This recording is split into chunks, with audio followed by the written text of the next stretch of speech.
Last week we published 2 brand new videos featuring me playing a random challenger subscriber who drove up from Chicago to play against me.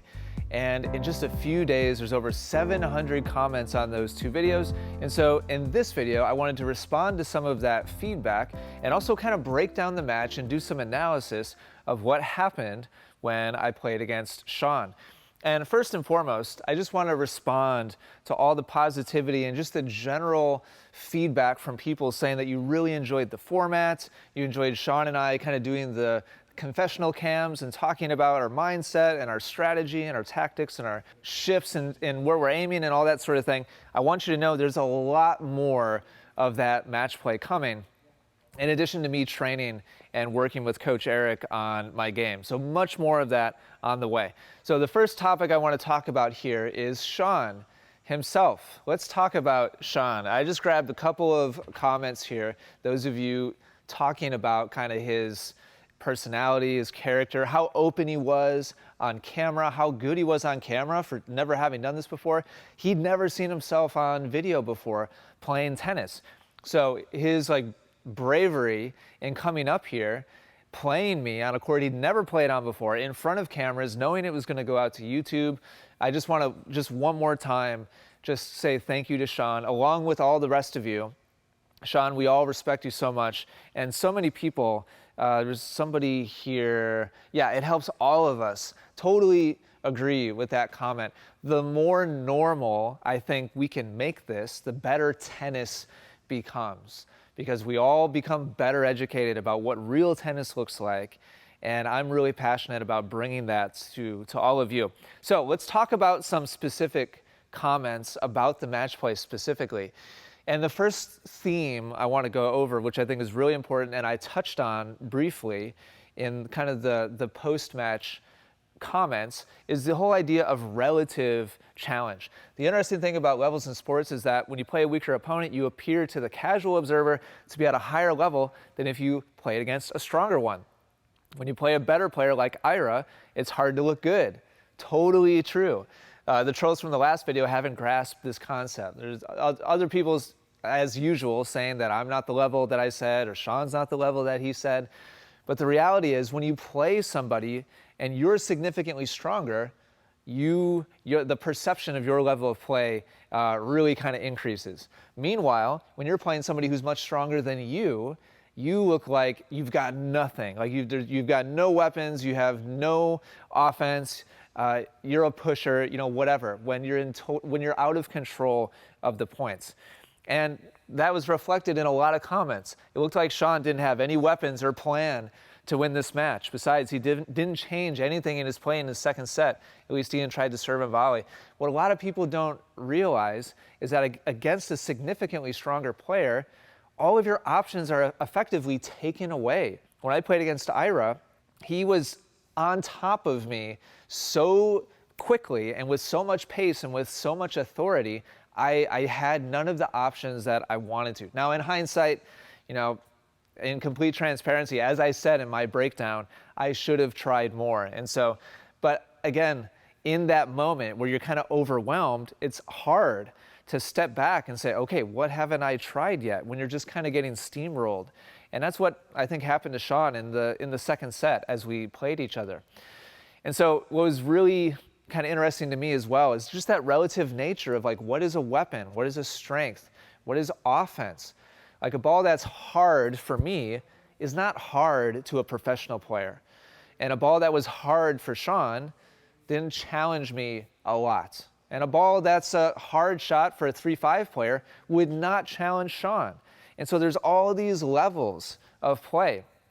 And so it was kind of funny for me to read these comments. Didn't realize Ian's serve is such a nightmare to return. Lots of lefty spin, well placed.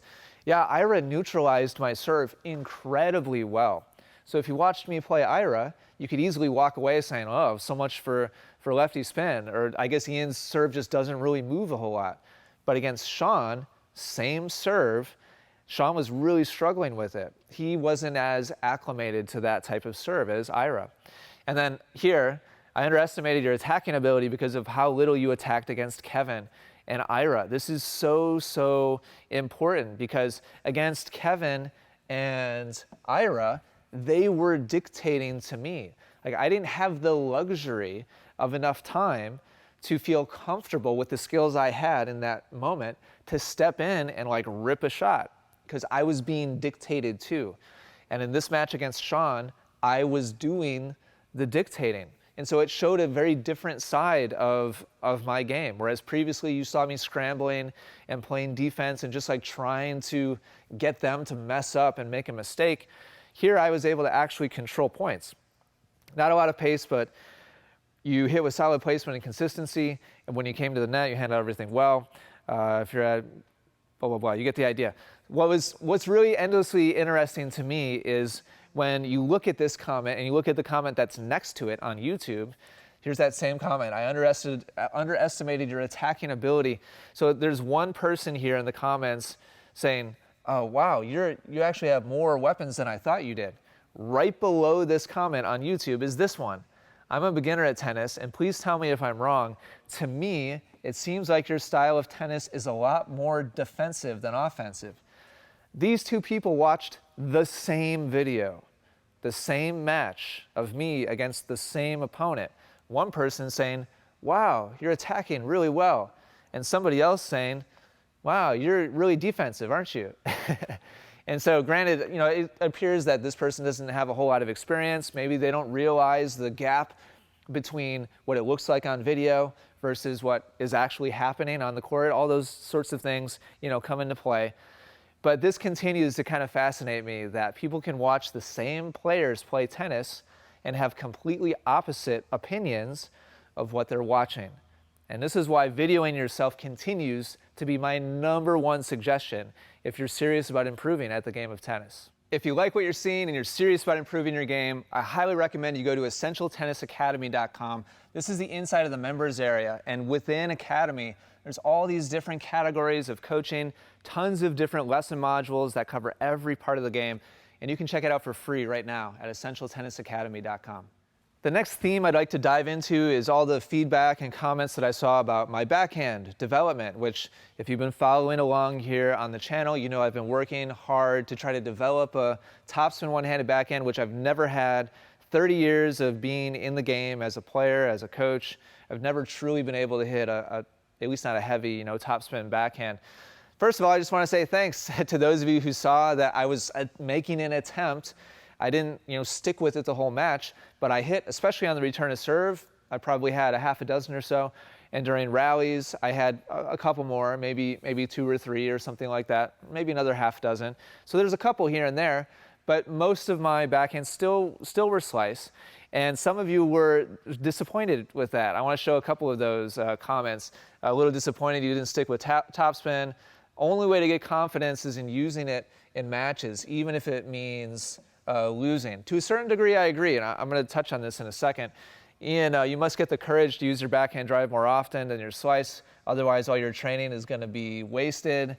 Why spend so much time on the court and practice that topspin if you just keep using slice and match play?